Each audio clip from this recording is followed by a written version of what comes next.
The funny thing about Zlatan is that most people know him for the character, the arrogant quotes, the outrageous confidence, the endless one-liners. The man who said, "Lions don't compare themselves to humans." You wanna play with fire? I will bring you fire, but I will burn you. The man who introduced himself to Los Angeles with just 4 words, "You're welcome." But before there was Zlatan the icon, there was a kid who had almost nothing. And that part of the story is far more interesting. Zlatan was born in Malmö, Sweden in 1981. His father was from Bosnia, his mother was from Croatia. Both had immigrated to Sweden looking for a better life, but life wasn't easy. The family struggled financially. His parents eventually divorced. His father battled alcoholism, his mother had legal troubles. Home was unstable. Sometimes there wasn't enough food. Zlatan once described opening the refrigerator and finding beer instead of food. Imagine being a child and seeing that. Imagine growing up, never knowing whether tomorrow would be any better than today. That kind of childhood leaves scars, but it also creates resilience. Zlatan learned very early that nobody was going to hand him anything. If he wanted something, he would have to take it by himself. Football became his escape, the one place where he felt in control, the one thing that gave him purpose, yet even football nearly lost him. When Zlatan was 15 years old, he seriously considered quitting.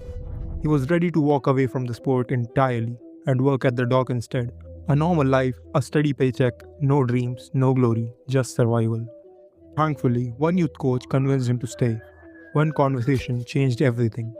And football should probably thank that coach every single day. Because once Zlatan committed to the game, there was no stopping him.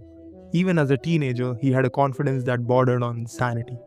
When Arsene Wenger invited him to Arsenal for a trial, Zlatan refused. Zlatan looked at one of the most respected managers in football and basically said, "I don't do trials." Everything was good until he said you come and do a trial, and I was looking at him. Obviously, he's Wenger, I'm nobody in that moment. I said, "I don't do trials." And he was like, "What do you mean?" "I don't do trials." Imagine saying that before you've proven yourself. But that was Zlatan. He believed in himself long before the rest of the world did. Eventually, he joined Ajax, and that's where people started realizing they're watching something unusual. A player standing 6'5" shouldn't move the way Zlatan did. He shouldn't dribble like that. He shouldn't have feet that delicate. He shouldn't be able to twist defenders into knots while looking like the biggest guy on the pitch. Yet he could. And every time he touched the ball, it felt like something impossible might happen. Then came Italy. Juventus first, then Inter Milan, and suddenly Zlatan wasn't just talented, he was dominant. League titles started piling up, defenders feared him, fans adored him, his confidence grew even larger. But so did his ambition, and that ambition eventually took him to Barcelona. At the time, Barcelona was the best team in the world. They had Pep Guardiola, they had Lionel Messi, they had everything, including what Zlatan wanted most, the Champions League. For years that trophy had escaped him. Now he was joining the reigning champions. Surely this was the final moment. At first everything looked perfect. He scored goals, he broke records, he won games. But football isn't always logical. Injuries interrupted his rhythm. Tensions grew between him and Guardiola. The relationship slowly went downhill. And before long, one of football's biggest personalities no longer fit into football's greatest team. The dream turned into a nightmare. And then came the cruelest twist of all. After Zlatan left, Barcelona won the Champions League. The trophy he had chased stayed behind, and somehow this became a pattern throughout his career. He would leave a club, the club would go on to win Europe's biggest prize. It happened again, and again, and again. For all his greatness, the Champions League always seemed just out of reach, like football's final joke. But Zlatan never allowed disappointment to define him. He moved to AC Milan, then PSG, and in Paris, he became something even bigger. Before Zlatan, PSG were a club with potential.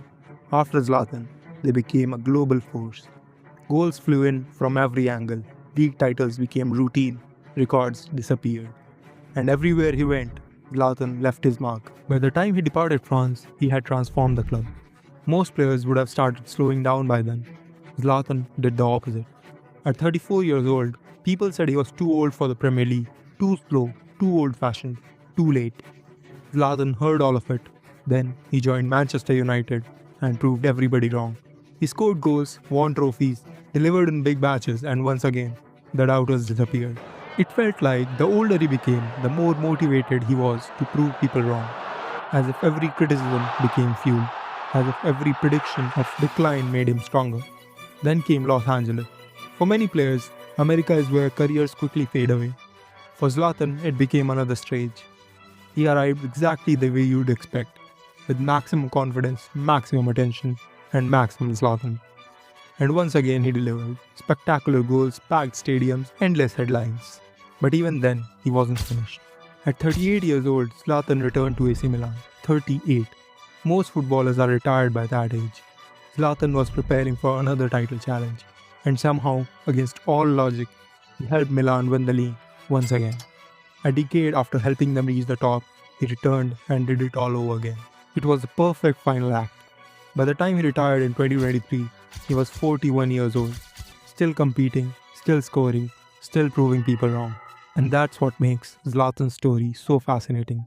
Not the trophies, not the goals, not even the outrageous quotes. It's the fact that he never stopped fighting. From a difficult childhood, to rejection, to failure, to injuries, to disappointments. Every time football gave him a reason to quit, he found another reason to continue. Was he arrogant? Absolutely. Was he controversial? Without question. Did he sometimes go too far? Probably. But beneath all the bravado was a kid who grew up believing the world owed him nothing. A kid who learned that confidence was sometimes the only thing nobody could take away from him. And maybe that's why people still can't stop talking about him. Because Zlatan wasn't perfect. He wasn't universally loved. He didn't win everything. In fact, the biggest trophy in club football escaped him his entire career. Yet somehow that doesn't matter. Because football is about more than trophies. It's about stories.